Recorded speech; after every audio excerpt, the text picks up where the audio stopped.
Bienvenidos amigos y amigas, buenos días, les saluda Marieta Campaña y estaré acompañándoles durante los siguientes 60 minutos en Comunicación y Justicia, el primer informativo judicial del país.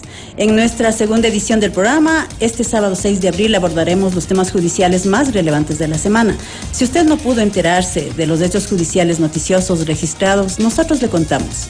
Con nuestro primer invitado hablaremos sobre la corrupción que involucra a varios jueces, sobre la situación de la Corte, sobre el concurso de jueces de la Corte Nacional. Bienvenidos nuevamente.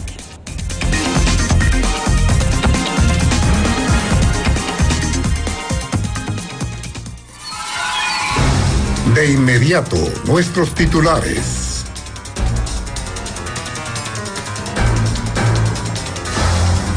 Presentamos nuestros titulares, nuestras noticias judiciales de la semana. En el caso Plaga, 13 personas recibieron prisión preventiva en un nuevo hecho de corrupción que investiga la Fiscalía. En el caso de intimidación, la fiscal Diana Salazar rindió su testimonio anticipado en el expediente por las amenazas que recibió en meses pasados. En el caso Nene, un tribunal de la Corte de Pichincha negó la apelación de la prisión de Francisco Barreiro, el hijo de la vicepresidenta. En el caso Independencia Judicial, la Fiscalía vinculó a 6 funcionarios de la Judicatura a la investigación por posible obstrucción a la justicia que se sigue en contra del expresidente del Consejo de la Judicatura, Wilman Terán. En Manabí, mientras tanto, el ex fiscal Juan Carlos de Izquierdo fue condenado a 3 años por violencia psicológica contra Naomi Arcentales.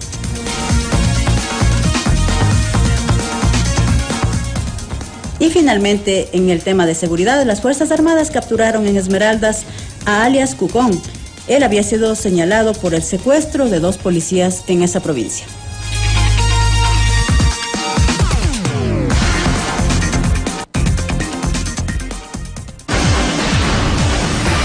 Los hechos y noticias en detalle.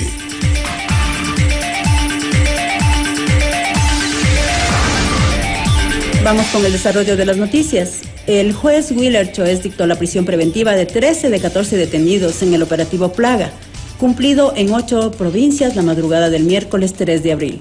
La Fiscalía sospecha la existencia de una presunta red de corrupción que involucra a jueces, exjueces, policías y otras personas sospechosas del presunto delito. Entre los involucrados del presunto delito de delincuencia organizada se encuentran 6 jueces y exjueces de Manabí y El Oro. Ellos son señalados por supuestamente liberar a presos peligrosos, entre los que se encuentran Daniel Salcedo y otros sentenciados por asesinatos, delitos de drogas y otros temas. Se trata de Simón García Tello, quien liberó a Daniel Salcedo. Él tiene procesos por prevaricato, denuncias y un juicio por uso de documento falso. También está Byron Orejuela, sospechoso de liberar a 2 reos posibles integrantes de los Lobos, entre otros delitos que se le atribuyen. En segundo término tenemos en el caso intimidación, la fiscal Diana Salazar rindió su testimonio anticipado en el expediente por las amenazas que había recibido en meses pasados. Ella acudió la tarde del martes 2 de abril a la Unidad Judicial de Carcelén para rendir su testimonio anticipado. El expediente se sigue en contra de Fabricio Colón Pico. Él recibió cargos por el presunto delito de secuestro también el pasado 16 de enero y una jueza dictó su prisión preventiva. Fue llevado a la cárcel de Riobamba, de la que escapó en medio de una serie de atentados y desmanes que se registraron en varios centros carcelarios del país. En la diligencia, la fiscal explicó que, entre otras cosas, sí había recibido todo tipo de amenazas a diario. Sin embargo, hubo una que marcó su vida y ocurrió a partir del mes de junio del año anterior. La fiscal recordó que el 1 de junio a las 5 de la mañana, como habitualmente revisa su teléfono celular, se encontró con un mensaje vía WhatsApp que había llegado alrededor de la 1:50 de la mañana. Dijo que había un video en el que personas encapuchadas y armadas proferían amenazas en contra de su integridad y de su pequeña hija. Mientras tanto, en el caso Nene, un tribunal de la Corte de Pichincha negó la apelación de la prisión de Francisco Barreiro. Él es hijo de la vicepresidenta Verónica Abad. Una sala de la Corte de Pichincha negó el pedido presentado por el ciudadano involucrado. Él es sospechoso de oferta de tráfico de influencias. Recibió prisión preventiva y fue enviado a la cárcel de La Roca en Guayaquil. Y en el caso Independencia Judicial, la Fiscalía vinculó a 6 funcionarios de la Judicatura a una investigación por posible obstrucción de la justicia que se sigue contra Wilman Terán y otros. El fiscal subrogante Wilson Toainga vinculó al expediente a los 6 funcionarios y exfuncionarios de la Judicatura. Se trata de Santiago Cifuentes, Milton Herrera, Liberton Cueva, Milton Altamirano, Jessica Chicaiza y Olga Vivanco. Para ellos solicitó prohibición de salida del país, presentación periódica y uso de dispositivo de vigilancia electrónica que el juez aceptó. Dijo que los investigados comparecieron a todas las convocatorias que hizo la Fiscalía en el expediente. El fiscal expuso ante la jueza Rita Bravo que en el caso existió una articulación interna del Consejo de la Judicatura porque estaban desde las máximas autoridades de la institución. Indicó también que fue facilitada dolosamente por funcionarios inferiores, en donde incluso los asesores de los vocales hacían seguimiento del proceso disciplinario abierto a Samno Macías. Él fue sancionado, había sido destituido, pero fue reintegrado a la Corte. Mientras tanto, en Manabí, el exfiscal Juan Carlos Izquierdo fue condenado a 3 años de cárcel por posible violencia psicológica. El Tribunal de Garantías Penales de Manta impuso 3 años de prisión al exfiscal por presunta violencia psicológica ejercida contra la modelo Naomi Arcentales, quien fue hallada muerta en 2021. Finalmente, en el caso Olavini, 1 año de cárcel y una multa recibió el informático sueco. Para él, el anuncio de la resolución se dio la tarde de este viernes en la Corte de Justicia de Pichincha.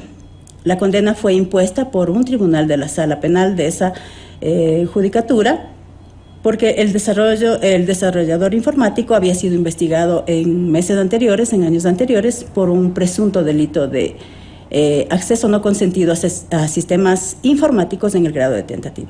La resolución fue anunciada el viernes 5 de abril, pasadas las 17 horas. El tribunal, presidido por la jueza Narcisa Pacheco, ponente, resolvió revocar la sentencia de primera instancia emitida por un tribunal de garantías penales con sede en la parroquia Iñaquito del Distrito Metropolitano de Quito, que ratificó además el estado de inocencia de Olavini el 25 de abril de 2023. Estas han sido nuestras informaciones judiciales que han ocurrido la semana que termina.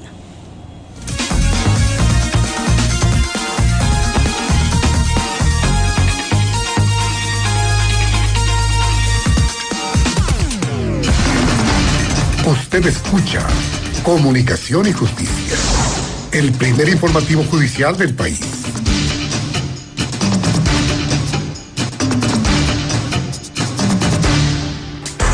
De inmediato, el análisis a fondo, con nuestro personaje invitado. La corrupción nuevamente involucra a servidores judiciales, jueces, exjueces, secretarios, policías, funcionarios del SNAI. Abordaremos el tema con nuestro primer invitado.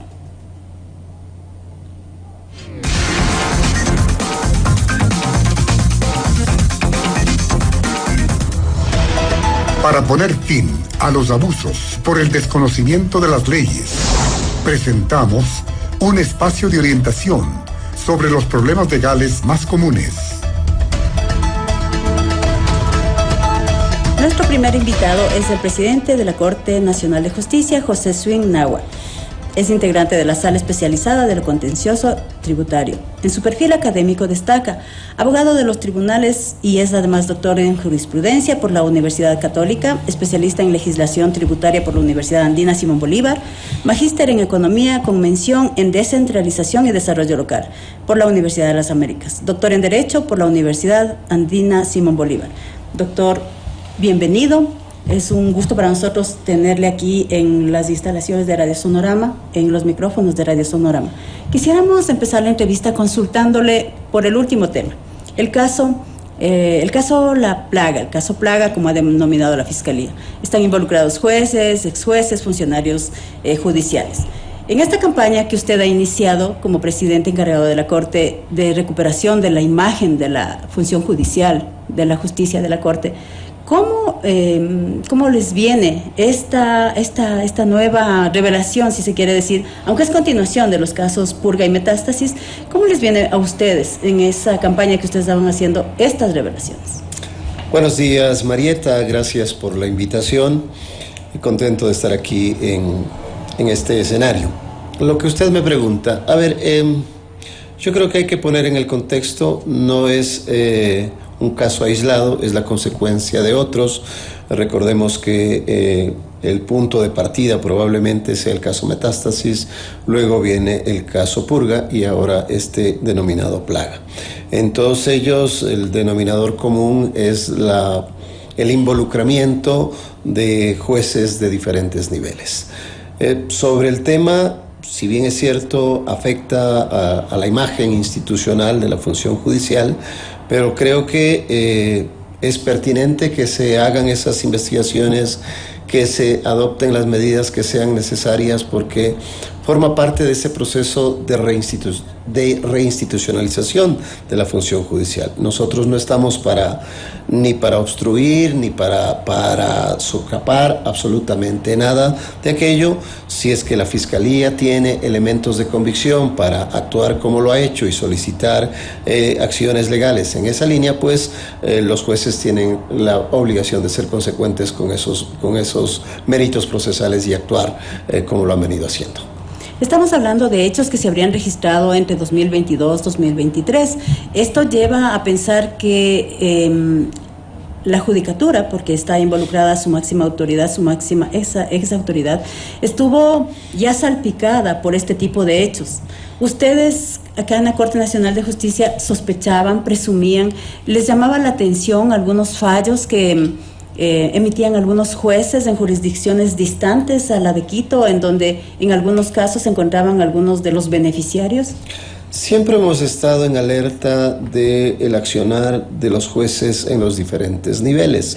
Sin embargo, respetuosos como somos de la autonomía y de la independencia que cubre precisamente el accionar judicial, no habíamos tomado ninguna acción, ninguna medida en ese sentido.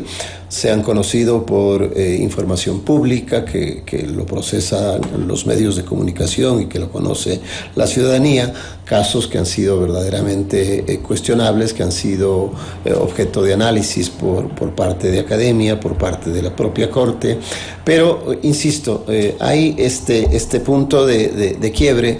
La autonomía y la independencia no permite, a no ser que haya un mecanismo de impugnación judicial, no permite llamar la atención o actuar en consecuencia frente a decisiones independientes de los juzgadores.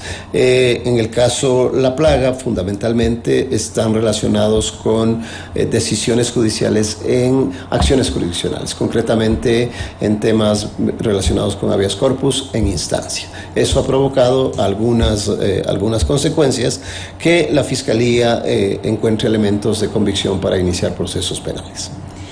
Es importante lo que usted ha señalado. Ustedes no pueden interferir en las decisiones jurisdiccionales. Sin embargo, en vista de las evidentes irregularidades que han presentado la Fiscalía, se ha visto la operación de una verdadera estructura que involucraba no solamente jueces, no solamente fiscales, porque también se involucran, sino también policías, servidores y abogados. En este sentido, una vez que se ha conocido que una buena parte de las decisiones, de las acciones constitucionales que concedieron algunos jueces involucrados al momento han sido irregulares y han sido a cambio de dinero, en algunos casos, dinero que en muchas circunstancias ha provenido del narcotráfico, ¿es posible analizar esas decisiones conforme a lo que usted me ha mencionado? No se podía intervenir en decisiones jurisdiccionales. Sin embargo, por la evidente desvelación de la corrupción, ¿se puede hacer algo? A ver, el análisis con una consecuencia jurídica tiene que estar enmarcada dentro de los procedimientos. Es decir, si es que hay una actuación en instancia o en apelación que ha sido ratificada, incluso en apelación de estas acciones jurisdiccionales, el mecanismo de impugnación sería la acción extraordinaria de protección ante la Corte Constitucional. Hemos visto ya algunos pronunciamientos en ese sentido. La Corte, tengo yo entendido que está clara que hay abuso de las garantías jurisdiccionales y ha estado señalando y seleccionando procedimientos para hacer el análisis respectivo. Es decir, cualquier decisión judicial tiene que ser analizada y revisada judicialmente si es que queremos efectos jurídicos. Hay otro escenario de análisis que es la academia. Es decir, la academia sí puede tomar como como casos emblemáticos de ejemplo del mal actuar de decisiones judiciales. Sí, pero esa tiene una consecuencia distinta. Es decir, el análisis en esa línea significará que sea ejemplificativa de lo que no se debe hacer frente a este tipo de actuaciones. Entonces, yo creo que hay que marcar los escenarios, el escenario de análisis externo, extra proceso, y el análisis dentro del proceso, que ya no le corresponde a la justicia ordinaria. Es el caso Plaga que estamos haciendo referencia, fundamentalmente está vinculado con acciones constitucionales. Entonces, ahí existen dos niveles. Uno, el nivel de la justicia ordinaria, que generalmente conoce el recurso y la apelación, un tribunal de alzada, y la acción extraordinaria que le correspondería a la Corte Constitucional. Ahora, mirando para adelante, en vista de todo lo revelado, ustedes como Corte Nacional de Justicia pudieran aplicar algún mecanismo de control para prevenir futuras implicaciones como las que se han revelado en los últimos 3 casos que derivan de uno, ¿no? Se ha subdividido, si se quiere decir, porque se está hablando de un sistema de corrupción madre, de un esquema de corrupción principal de donde se han derivado los otros 2. ¿Hay algún mecanismo? Yo creo que hay que partir de ser consciente que existen problemas de actuaciones indebidas de servidores judiciales en general, en el que se incluyen funcionarios, que se incluyen jueces, que se incluyen fiscales. Entonces, frente a esa realidad, primero, lo más importante, creo yo, es reconocer su existencia, reconocer la existencia del problema.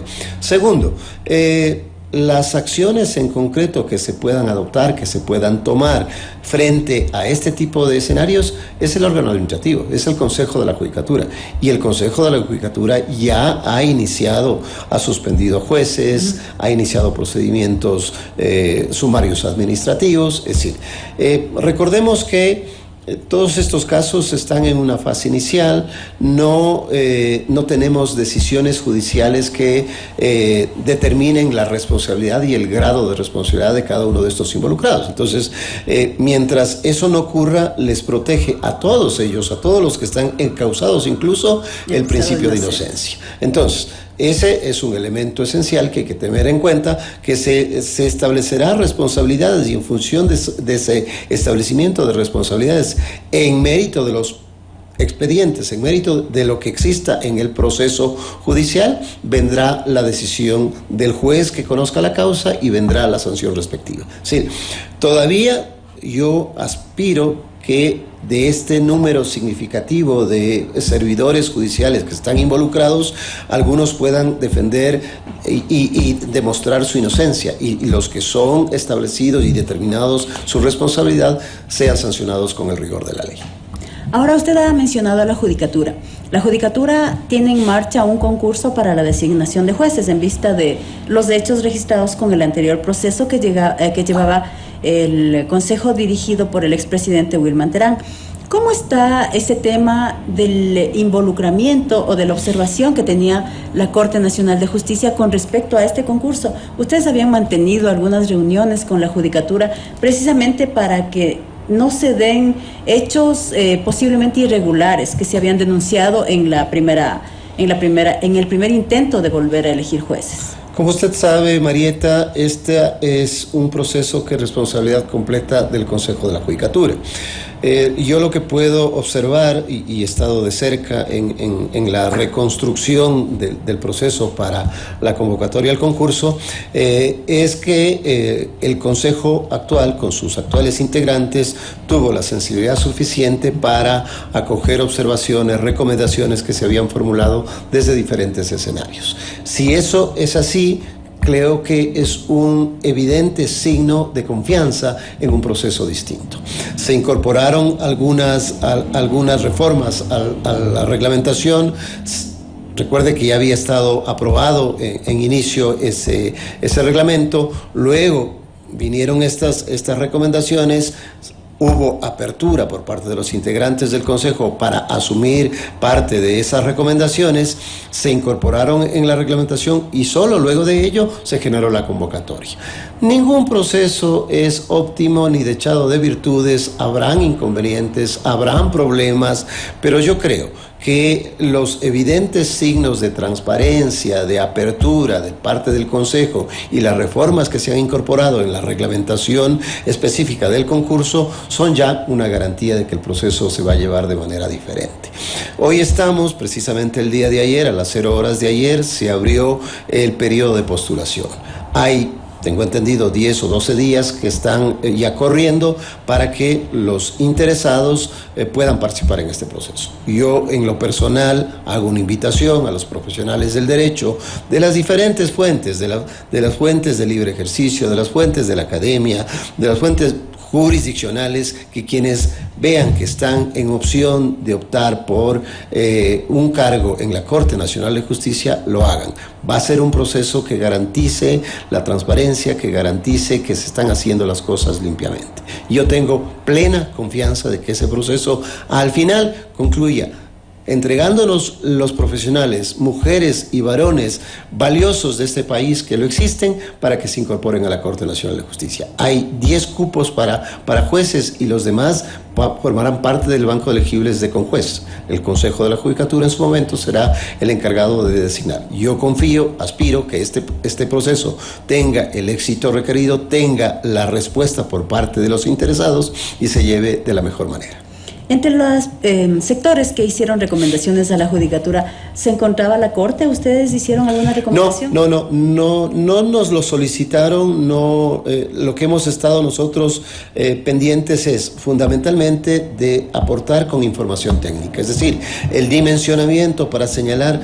Recuerde que yo soy un ferviente promotor fundamentalmente ¿de qué? De la especialidad, porque es un principio constitucional. En el último tiempo no se ha podido cumplir con este tema de la especialidad y yo fui insistente en que el dimensionamiento de las necesidades de jueces y conjueces de la Corte Nacional tiene que pasar por este análisis de especialidad. Eso nos permitió hacer un trabajo conjunto con el Consejo de la Judicatura, dimensionar qué necesitamos. Necesitamos 3 jueces penales, 3 jueces civiles, 3 jueces administrativos y un contencioso tributario. Me lo sé de memoria, mire usted. Esos salieron fruto precisamente de estas reuniones de trabajo con los técnicos del Consejo de la Judicatura. Necesitamos también conjueces, y los conjueces también de especialidad. En lo personal, insisto, creo yo que si es que respetamos el principio de especialidad, estamos garantizando seguridad jurídica, y eso es fundamental para la Corte Nacional de Justicia. Doctor, al momento, aunque se ha solventado la ausencia de los jueces que terminaron sus periodos, se ha colocado con jueces, hay presidentes de cortes también en salas.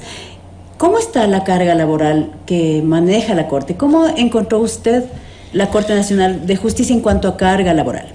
A ver, ha sido una tarea difícil esto de completar, ante la ausencia de 4 titulares que cesaron en sus funciones por finalizar el periodo, completar el número de jueces titulares. En un inicio se utilizó lo que se tenía, es decir, habían con jueces titulares que correspondía asumir el despacho de juez, y ante la falta de titulares, de conjueces titulares para el despacho, se recurrió a los conjueces temporales.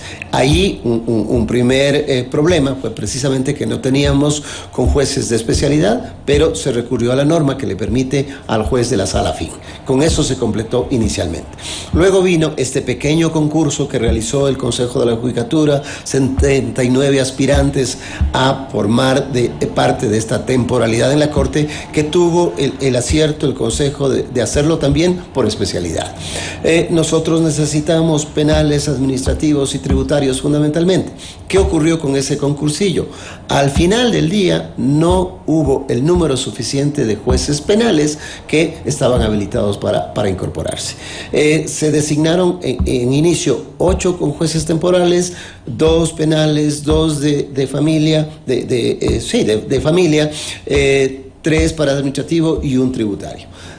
El día que se posesionaban y que iban a tomar despacho los jueces de familia, uno de ellos lamentablemente dijo: no, yo soy de familia, yo no soy penal. ¿Qué es lo que hacíamos nosotros? Como teníamos 2 penales y necesitamos 4, lo que aplicábamos es la norma que me permite al juez de la sala afín. ¿Cuál es la sala afín de penal? El de familia, porque es niñez y adolescentes infractores. Entonces, antes esa baja, sigo teniendo dificultades, sigo remendando las necesidades en el día a día. Es un trabajo de hormiga, hay que estar encargando, desencargando, encargando a los conjueces más de un despacho para evitar lo fundamental, que se paralice el servicio de administración de justicia, porque eso es lo esencial, porque eso es lo fundamental. Y yo tengo que reconocer la mística con la que trabajaron jueces que en sí ser de su especialidad tuvieron que estar temporalmente al frente de materias tan difíciles, tan complejas como materias penales, jueces con otra especialidad, pero lo han hecho con responsabilidad, lo han hecho con altura y eso tengo que reconocerlo. Dos temas adicionales. ¿Cómo se encuentran las relaciones con el presidente de la Judicatura y cómo está el tema de la integración de la terna para vocal del Consejo de la Judicatura, que al final será el que tiene que presidir ese organismo? Las relaciones con el Consejo y con su presidente siempre han sido buenas, siempre hemos tenido un diálogo abierto, frontal. Yo he visitado en varias ocasiones al presidente Román, él también lo ha hecho, para conversar precisamente estos temas que son la operatividad de la Administración de Justicia. No pueden ser mejores el escenario de esas relaciones. Respecto a lo que usted me pregunta sobre el tema de la terna, ahí hay lecturas y lecturas. Ya pasamos el primer momento en el que la sentencia de la Corte Constitucional reconoció al doctor Álvaro Román como suplente de la presidenta María del Carmen Maldonado. ¿Por qué? Porque luego de eso vino la designación del titular que recayó en manos del doctor Terán. ¿Se cumplió con ello la sentencia? Sí, se cumplió la sentencia. Pero la misma sentencia dice, en caso de ausencia de titular, se volverá a iniciar el proceso de selección del titular de la Judicatura. Eso no es mi tarea exclusivamente, eso le corresponde al Consejo de Participación Social. Yo estoy a la espera de que el Consejo de Participación inicie el proceso y actuaremos en consecuencia.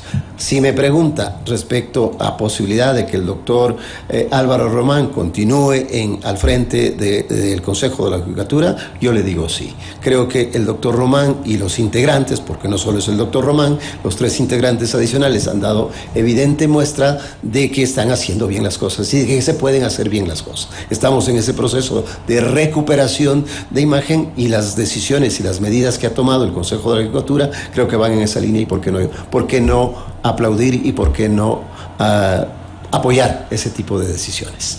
Finalmente, doctor Swing, ¿tiene algún comentario con relación a lo ocurrido ayer con el ex vicepresidente Jorge Glass y la salida provocada por la policía de esa alegación diplomática del ex vicepresidente? Ese es un tema del gobierno nacional, preferiría no emitir comentarios, no conozco todavía a profundidad los temas. Listo, agradecemos al doctor José Swing su presencia aquí en las instalaciones de Radio Sonorama. Son las 8 de la mañana con 29 minutos, una mañana fría en Quito.